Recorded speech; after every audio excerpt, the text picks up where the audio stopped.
The quantum fluctuation was barely a whisper, a microscopic disturbance that would have gone unnoticed by anyone else.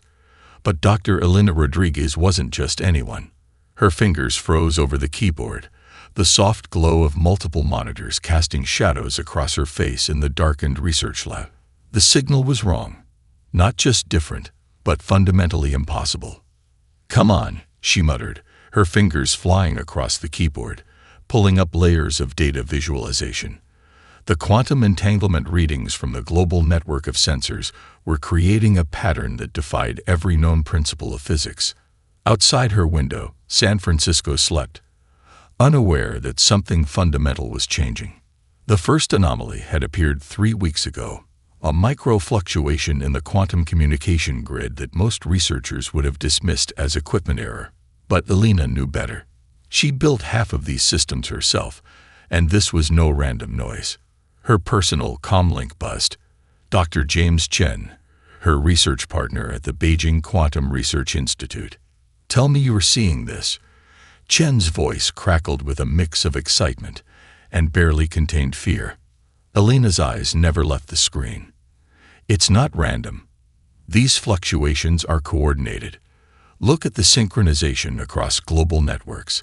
It's like someone's mapping our entire communication infrastructure." The data painted a terrifying picture. Quantum entanglement nodes were being systematically probed, their information pathways subtly altered. Not destroyed, not attacked, mapped, watched. "They're creating a diagnostic network," Elena whispered, more to herself than to Chen. But who's they? The implications were staggering. Whatever was creating these quantum disruptions wasn't just technologically advanced. It was operating at a level of complexity that made current human technology look like children's building blocks. A new alert flashed across her screen. Military communication satellites were registering similar anomalies. Not interference, not disruption. Something more insidious. Observation. "James," Elena said, her voice steady despite the adrenaline coursing through her veins. "This isn't a potential threat. This is an active infiltration that's been happening right under our noses." The quantum map continued to evolve, each node pulsing with a rhythm that seemed almost intentional. Like a heartbeat, like something was breathing life into the global network of communication and data. Something that had been watching, waiting. And now something that was ready to make its presence known. The classified briefing room hummed with a nervous energy that Jack Harper had only seen twice before in his military career. Once during the global cyber attacks of 2037, and once during the Antarctic resource wars, neither compared to what was unfolding now. "Quantum infiltration isn't a theory anymore," General Markov stated, her weathered fingers swiping through holographic data streams. "It's happening. And we're not just being watched. We're being studied." Jack studied the faces around the table. Military strategists, quantum physicists, cybersecurity experts, all wearing the same expression of controlled panic. This wasn't about defending against an attack. This was about understanding an entirely new type of threat. A side screen flickered, showing Dr. Elena Rodriguez's live feed. Her image was slightly distorted.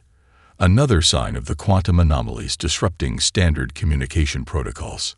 "The network isn't just observing," Elena explained, her voice cutting through static. "It's adaptive. Every time we try to map the interference, the pattern shifts. It's like the communication itself is learning." Jack leaned forward. As the lead strategic analyst for global defense integration, he built a career on understanding complex systems. This was different. This was evolution in real time. "Dr. Rodriguez," he interrupted, "you mentioned unusual individual response patterns in your last report. Can you elaborate?" Elena's hologram shifted, revealing a series of complex quantum signature maps. "We've identified approximately 0.03% of the global population with an unusual quantum resonance. Their communication signatures don't just resist the network, they actively disrupt it." The room went silent. General Markov's hand unconsciously moved to a classified folder marked Project Quantum Shield, a black-budget program few even knew existed. Individual quantum disruptors, Jack muttered. Nature's own defense mechanism. A junior analyst, Sarah Chen, no relation to the quantum researcher, spoke up. Sir, the distribution isn't random. These individuals cluster in specific geographic and genetic lineages. It's like we've been preparing for something, Jack finished. The quantum map on the screen pulsed. Not a mechanical pulse, but something almost organic. Watching. Calculating. Outside the briefing room's reinforced walls, the world continued its usual rhythm. Traffic moved. People worked. Computers processed billions of calculations per second. But something was different now. Humanity wasn't just being observed anymore. Humanity was preparing to be more than just the observed. In a small server farm halfway across the world, a quantum node flickered. For a millisecond, its signal pattern looked almost confused. The coffee shop looked ordinary. Unremarkable brick facade, worn wooden tables, the low hum of conversations and espresso machines. But Marcus Reyes knew nothing was ordinary anymore. He flexed his left hand, watching the overhead lights flicker almost imperceptibly. The barista's tablet glitched. The security camera outside the window momentarily blacked out. Not a coincidence. Elena Rodriguez slid into the seat across from him, her eyes scanning the room with a practiced intensity that screamed military intelligence, despite her physicist's background. "You're the 7th confirmed disruptor we've located this month," she said, no preamble. "And you have no idea how you do it." Marcus smiled thinly. "Would you believe me if I said it feels like breathing?" The quantum disruption was unconscious, natural, like a biological immune response, but for technology. Jack Harper's voice crackled through Elena's encrypted earpiece. "We're tracking a pattern. These disruptors aren't random. They're concentrated in specific genetic clusters, primarily descendants of populations that survived extreme environmental or technological pressures. Survival wasn't just about strength. It was about adaptation." Outside, a black SUV rolled past. Its onboard computer suddenly rebooted. GPS signal scrambled. Electronic systems momentarily dead. Marcus didn't move, didn't react. But the SUV's systems were collateral damage to whatever was happening around him. "The aliens, whatever they are, they've been studying us for decades," Elena murmured, more to herself than to Marcus. But they fundamentally misunderstood something crucial about humanity. "Which is?" Marcus asked. "We don't just survive. We transform." The first confirmed alien communication had arrived 2 days earlier, not through radio signals or dramatic first contact, through a quantum data burst that had taken Elena's team weeks to partially decode. A warning: fragmented, incomplete, cannot predict. Adaptation exceeds. Mathematical models. Recommendation: do not. The transmission cut off. But those fragments were enough. Jack's voice returned. "We've got movement. Multiple quantum nodes are becoming active across the Pacific Rim. Something's changing." Marcus felt it before he saw it. A vibration. Not physical. Something deeper. Quantum. The coffee shop's lights pulsed. Phones glitched. For a moment, reality itself seemed to hiccup. "They're responding," Elena whispered. "To us." The alien observation network, so carefully constructed, so meticulously maintained, was no longer just observing. It was being forced to react. And humanity was just getting started. The underground research facility beneath the Atacama Desert was humanity's most closely guarded secret, not because of its location, not because of its technology, but because of what it represented. Dr. Elena Rodriguez stood before a holographic display that was no longer just a projection of data. It was a living, breathing map of technological rebellion. Quantum circuits developed by a global network of researchers pulsed with an energy that defied conventional physics. Breakthrough, Jack Harper said, his voice tight with a mixture of excitement and disbelief. We're not just blocking their network anymore. We're learning to speak its language. The quantum disruptors like Marcus had been the key. Their unique neural signatures provided a blueprint, a Rosetta Stone for understanding the alien communication network. What had begun as a defensive mechanism was now becoming an offensive weapon. A young engineer named Kai Zhang approached, holding a device that looked more like a piece of living crystal than traditional technology. The neural quantum interface is stable, he reported. We can now not just interrupt their signals, we can redirect them. Elena studied the holographic display. Alien quantum nodes that had been invisibly mapping human communication for years were now flickering, changing, responding. They thought they were studying us, she muttered. They didn't realize we were studying them back. The global network of quantum researchers had become something unprecedented, not a military operation, not a government project, but a collective human intelligence that was evolving in real time. Jack's encrypted communication channel crackled. We've got confirmation from the orbital research station. The quantum interference patterns are changing. It's like we're rewriting the rules of communication itself. Kay's device pulsed.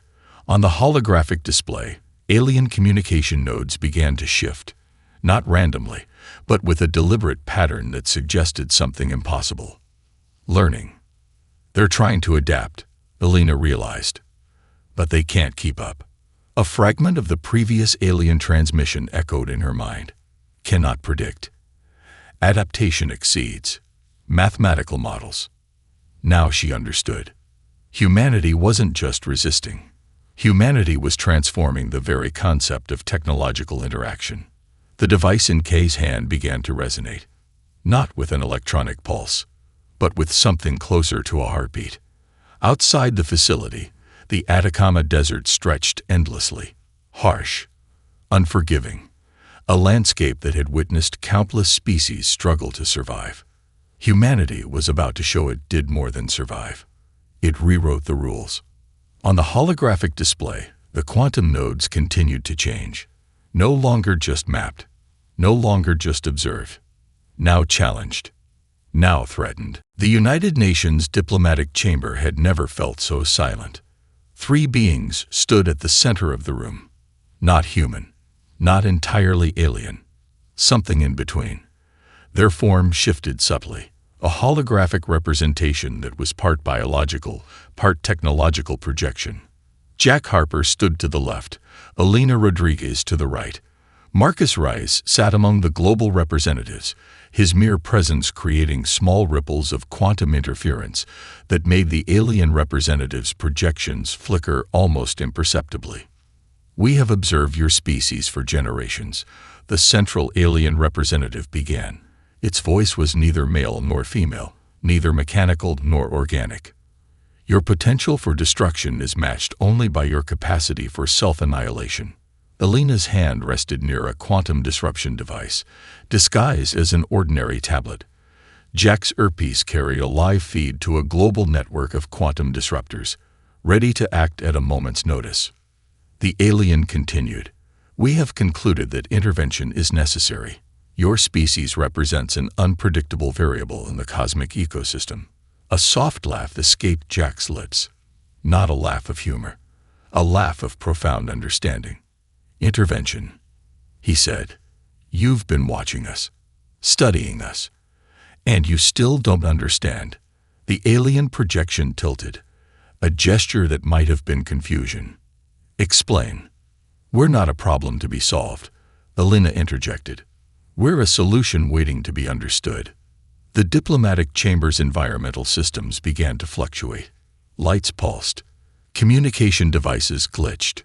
Marcus hadn't moved, hadn't done anything. But his very presence was disrupting the alien's technological projection. Your mathematical models are insufficient, Jack said. Every time you think you've calculated our response, we change the equation. A holographic display materialized, showing centuries of human technological evolution. From stone tools to quantum computing, from isolated tribes to a globally connected species, The progression was anything but linear. The alien representative's projection began to destabilize. "Your recommendation," the central representative stated, more a demand than a question, "is for us to cease observation." Marcus spoke for the first time. His voice was calm.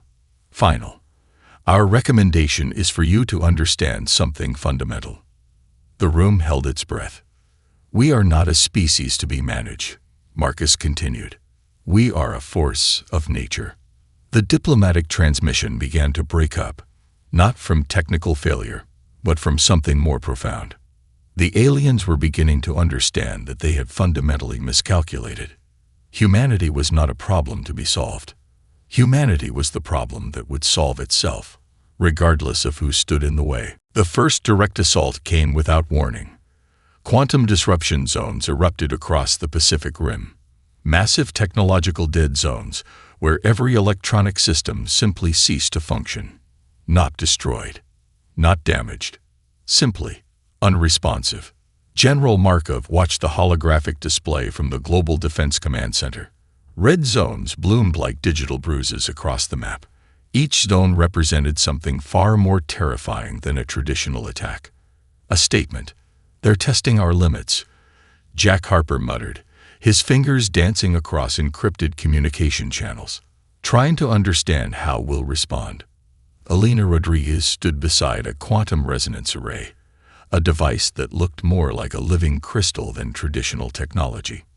Her team had been preparing for this moment, not with weapons, not with traditional defenses, with adaptation. "Incoming quantum pulse," a technician called out, magnitude off the charts. The pulse hit. Across 3 major cities, every electronic system should have collapsed. Traffic lights, hospital equipment, communication networks, military infrastructure. Should have. Instead, something extraordinary happened. The quantum disruptors. Those individuals like Marcus who could naturally interfere with advanced technological systems began to act, not as individuals, but as a collective intelligence. In San Francisco, a network engineer named Sophia Chen felt the pulse before it arrived. Her neural pathways, subtly modified by years of quantum research, began to resonate. Around her, electronic systems didn't just survive the pulse. They adapted. Traffic lights created new patterns, hospital equipment recalibrated, communication networks restructured themselves in real time. "They're learning," Elena said, watching the holographic display.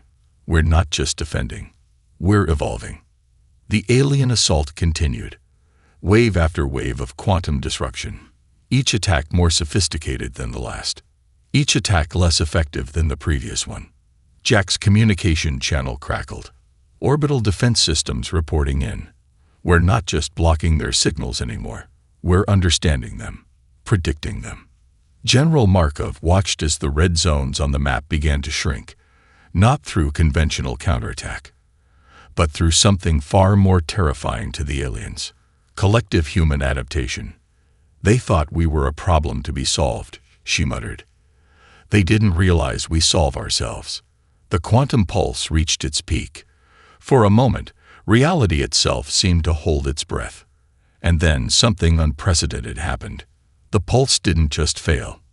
It was absorbed, transformed, turned into something entirely new. The Atacama Desert Research Facility was no longer just a research center. It had become something else entirely. Dr. Elena Rodriguez stood before a quantum interface that defied every known principle of physics. What had started as a defensive technology was now a living, breathing network of human potential. "We're not just communicating," Kai Zhang said, his voice a mixture of awe and scientific precision. "We're translating." The quantum singularity had emerged from the collective efforts of quantum disruptors, researchers, and an unprecedented global collaboration. Not a weapon, not a defense system, something far more profound. A universal language. Jack Harper's voice crackled through the communication channel. "Orbital platforms are reporting complete transformation of the alien observation network. It's like we're rewriting the fundamental rules of technological interaction." Marcus Reyes sat at the center of the facility, his neural pathways connected to a quantum resonance array that looked more like a living organism than a piece of technology. Around him, the very fabric of quantum communication was being restructured. "They never understood," Marcus murmured.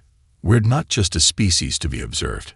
The quantum singularity pulsed, not with an electronic rhythm, but with something closer to a heartbeat. Fragments of alien communication began to resolve, not as threats, not as observations, but as something entirely unexpected. A history. "The warning," Elena whispered, reviewing the decoded transmissions. "Never attack humans." Their Relentless wasn't just a recent observation. It was a historical record. The singularity revealed layer after layer of information. Civilizations that had encountered humanity across vast stretches of time and space. Each encounter following a similar pattern. Observation. Miscalculation. Transformation. "We're not just adapting," Kai said. "We're becoming something new." The quantum interface began to expand. Not physically, but in computational complexity, in understanding, in potential. Jack's voice returned, more urgent. "The entire alien observation network is converting. It's not being destroyed. It's being assimilated." Marcus opened his eyes. The quantum resonance array around him shifted, becoming something that was neither technology nor biology. Something in between. "We were never the problem," he said. "We were always the solution." The Atacama Desert stretched outside. Harsh, unforgiving. A landscape that had witnessed countless species struggle to survive. Humanity was doing more than survive. It was redefining the very concept of existence. The quantum singularity pulsed again. Stronger, more alive. And somewhere, across the vast emptiness of space, something fundamental was changing. "The universe is not what you think it is." Dr. Elena Rodriguez stood at the edge of reality, quite literally. The quantum singularity had transformed from a research project to something that defied every known scientific principle. Around her, the boundaries between technology, biology, and consciousness blurred into a living tapestry of potential. "We're not ending a conflict," Marcus Reyes said, his voice resonating through quantum communication channels that now stretched beyond human understanding. "We're beginning something." Jack Harper's final mission report sat untouched on a holographic display. Its contents were already obsolete. The moment the quantum singularity fully emerged, everything changed. The alien observation network, which had watched humanity for generations, had become something entirely different. Not conquered, not destroyed, transformed, converted. The fragments of alien communication that had once warned, "Never attack humans," their Relentless, now read like a historical record. A testimony, a prophecy that humanity had fulfilled in ways its original authors could never have imagined. Civilizations across the cosmos had made the same mistake. They saw humanity as a problem to be managed, a species to be contained, a potential threat to be neutralized. They were wrong. The quantum singularity pulsed, not with electronic rhythms, but with something closer to consciousness, to potential, to possibility. "We're not just a species," Kai Jong reported, analyzing the exponentially expanding data network. "We're a process of continuous transformation." The original alien observers had studied humanity's past. They had mapped its technological developments. They had tracked its evolutionary patterns. But they never understood its fundamental nature. Adaptation wasn't just something humans did. Adaptation was what humans were. The singularity expanded. Communication networks that once belonged to alien civilizations now resonated with human potential. Not through conquest, not through destruction, through understanding. "Incoming transmission," a system operator called out. But it wasn't a transmission in any traditional sense. It was a confluence of quantum information that resolved into something between a message and a living thought. The warning was complete now, the full context revealed. "Never attack humans. They're relentless. Not because they fight, but because they become. Marcus looked at Alina. Alina looked at Jack. Jack looked at Kai. They understood.